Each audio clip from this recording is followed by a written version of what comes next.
L'autre, l'idée, c'était que un meurtrier était venu enterrer le bonhomme à côté de celui qui venait d'être fraîchement enterré, visiblement, de façon à ce que ça passe inaperçu. Et effectivement, c'est pas un mauvais plan.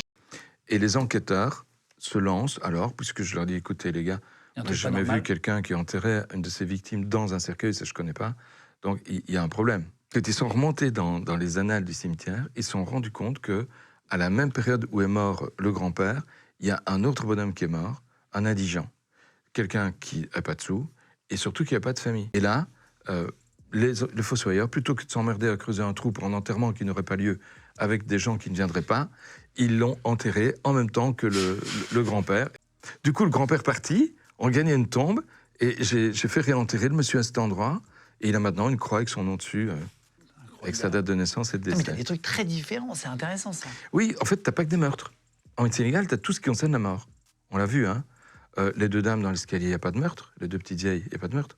Ici, il n'y a pas de meurtre non plus. On arrive à montrer que finalement, c'est une histoire, somme toute banale, de fossoyeurs qui ont voulu s'économiser du job en se rendant bien compte que de toute façon, personne ne s'en rendrait compte, sauf qu'un jour, la famille a voulu déménager le grand-père.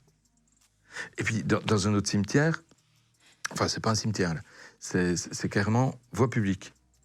C'est dans une ville tout près de là où j'habite, on crée un nouveau zoning industriel. Et on amène des terres dites de remblai.